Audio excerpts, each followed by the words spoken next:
இப்போ நம்ம வந்து கிர்னி பழ ஜூஸ் வந்து இந்த வெயில் காலத்துக்கு நம்ம ஜூஸ் ரெடி பண்ணோம்னா கிர்னி பழ ஜூஸ் நம்ம இந்த வகையில் நம்ம ரெடி பண்ணலாம். ஃபஸ்ட்டு கிர்னி பழத்தை நம்ம இந்த மாதிரி குழி கரண்டி எடுத்து அதை நம்ம வந்து எடுத்துக்கணும். நல்லா வாங்கும் போதே நம்ம வந்து நல்ல பழமாக பார்த்து வாங்கிட்டா நமக்கு ஜூஸ் வந்து நல்ல டேஸ்ட்டாக கிடைக்கும். நீங்கள் வந்து அதை நல்லா பார்த்து வாங்கிக்கணும்.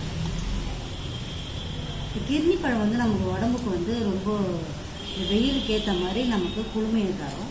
அதனால் இந்த அடிக்கடி நம்ம வந்து செஞ்சு குழந்தைங்களுக்கு கொடுத்தா குழந்தைங்க எந்தவித பிரச்சனை வெயில் தொல்லையிலேருந்து விடுபட்டு எந்தவித பிரச்சனை இல்லாமல் இருப்பாங்க. சில குழந்தைங்க குளிர்ச்சி ஒத்துக்கலாம், நம்ம ஐஸ் இல்லாமல் கொடுக்கலாம், சாதாரணமாக செஞ்சு கொடுக்கலாம். இதை ப்ரிப்ரேஷன் பண்ணுறதுக்கு ஃபஸ்ட்டு கிர்னி பழம் வாங்கிட்டு அது விதையெல்லாம் நீக்கிடணும். விதையை நீக்கிட்டு நம்ம என்ன பண்ணோம்னா ஒரு குழிக்கரண்டி எடுத்து அதில் இருக்கிற பழத்தை மட்டும் நம்ம பிரித்து எடுத்துக்கணும். இந்த மாதிரி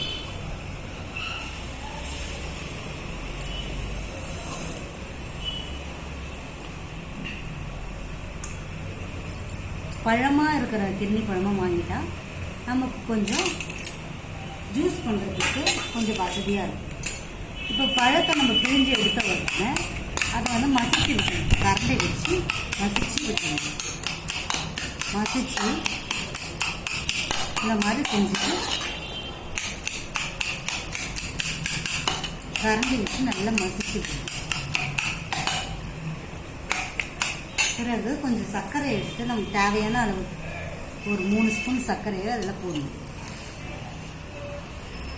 தேவைன்னா நம்ம அப்புறம் போட்டுக்கலாம், ஒன்றும் பிரச்சனை கிடையாது.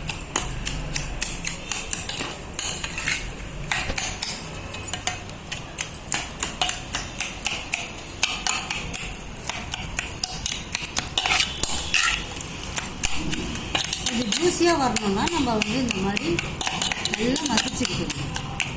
சர்க்கரையோடு சேர்த்து மசிக்கும் போது நமக்கு வந்து ஜூஸி வந்து நல்லா கிடைக்கும்.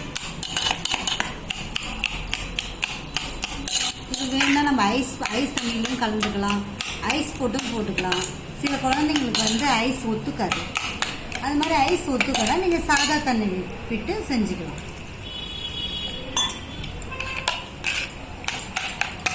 இப்போ கிர்னி பழ ஜூஸ் ரெடி. நான் வந்து ஐஸ் தண்ணி ஊற்றிருக்கேன். இதை அப்படியே குடிக்கலாம். ரொம்ப ஜில்லுன்னு வேணும்னா நம்ம ஃப்ரிட்ஜில் வச்சு குடிக்கலாம், இல்லைன்னா ஐஸ் கட்டிக்குள்ளே போட்டுக்கலாம். ஐஸ் ஒத்துக்காத குழந்தைங்களுக்கு அப்படியே கிர்னி பழத்தை ஐஸ் இல்லாமல் சாதா தண்ணி ஊற்றியும் கொடுக்கலாம். Okay, thank you friends. என் வீடியோ பிடிச்சிருந்தா நீங்கள் சப்ஸ்கிரைப் பண்ணுங்கள், லைக் பண்ணுங்கள். தேங்க்யூ.